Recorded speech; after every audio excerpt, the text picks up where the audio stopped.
Hello there, today I am here to wrap up the second half of my December reading. It's not gone that well because obviously Christmas plans and things like that, it's all been a bit hectic, but I am going to get straight into it. The first book that I am talking to you about here is actually my non-Pt.2 book for the month, but I haven't had the chance to do a separate review of it, so I'm just going to talk about it here.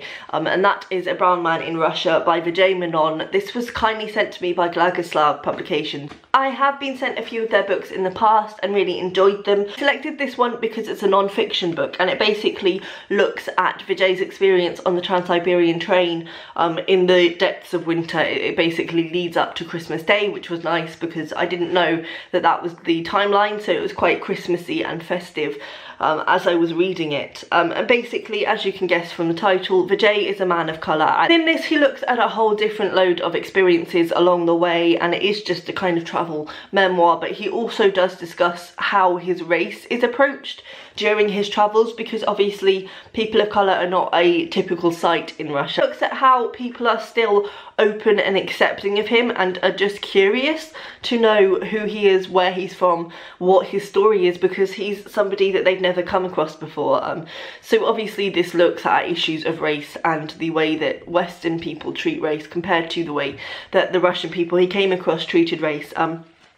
I really enjoyed this. I think it's not the best book I've ever read. It certainly in the travel memoir sort of category, it's not my favourite, even though it does have some deep lessons in there. And generally Vijay has set this out where he'll talk about an experience and then he'll have a chapter which is talking further about the lesson that he learned from that experience. But it's not, I suppose I'm used to things like Wild by Cheryl Strayed and Eat, Pray, Love by Elizabeth Gilbert, where it's like a life disaster happens and these women go on a journey to find themselves and to overcome the obstacle. And it's not like that. Vijay is a 20-year-old guy who goes on a guy's holiday with his two mates, and that's what this is. There are obviously lessons along the way, and I think the look at race and the way that people treat Vijay's race is very interesting, and it's something that you don't really consider, that, you know, people of colour are just not really seen in areas like Russia.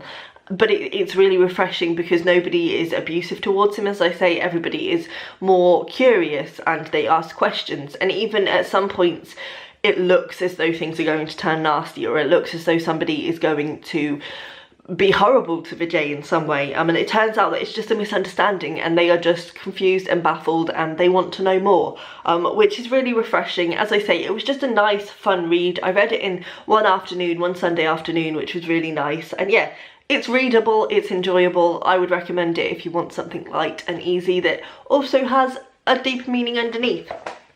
Then, because it is my Christmas tradition, I picked up the Book of Dust by Philip Pullman. For the last 3, I have read one of the Northern Lights trilogy during December, and I've timed it strangely every time, accidentally, funnily enough, so that I have finished them on Christmas Eve, which is exactly what happened with this. This is obviously the prequel to his Dark Materials, which was released a few years ago, I want to say the year before last, but I might be wrong. And I've heard mixed things about it. I have to say I enjoyed the experience. I enjoyed being able to carry on the tradition. Would I rave about this book? Probably not. It really wasn't as fun or enjoyable as the other 3 for me. I think it did kind of feel like an add-on that didn't necessarily need to be here. Basically, this follows a 15-year-old called Malcolm, who is the son of the landlord and lady of a local pub.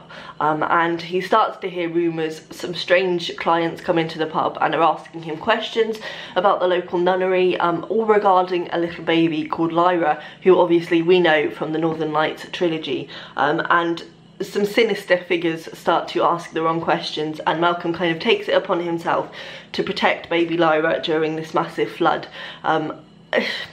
It was slow, I'm going to be honest. It's not a thin book, it's quite thick. It took me over a week to finish, I think, in the end, because there's no real drive to pick this up. I think it's fun and it's nice, and I get that for people who have read the Northern Lights trilogy years and years ago, it would be a really nice revisit into a world that they left behind a long time ago. But for me, I only finished The Amber Spyglass last year, so this didn't have that nostalgia, and I think it did lose out a little bit for that. I still had fun at points, but ultimately I liked best about his Dark Materials is that each of the books had a lot in there for adults, and there was a lot of hidden meanings that perhaps kids wouldn't pick up on that adults would, and this didn't really have that. It was just kind of a cut and paste story, and to be honest, nothing really happens. I just didn't feel that there was enough story to fill this book, so it got 3 stars from me. It was fine, it was still cozy and enjoyable, and I still being able to keep the Christmas tradition alive. Would I rush back to get this? Probably not. I think the trilogy stands on its own much stronger without this, in my opinion, but you know, that's just me. And then finally, I read Operating Instructions, a journal of my son's first year by Anne Lamott. I love Anne Lamott. She wrote Bird by Bird, which is the best writing memoir in my opinion. It's just fantastic and so personable and just hilarious. She has a real comic kind of style, kind of poking fun at herself and her own neuroses. I love it. So I've read this before. I fancied reading it again because I needed an Anne Lamott fix. This is, as it sounds, a look at her life with her son for the first year.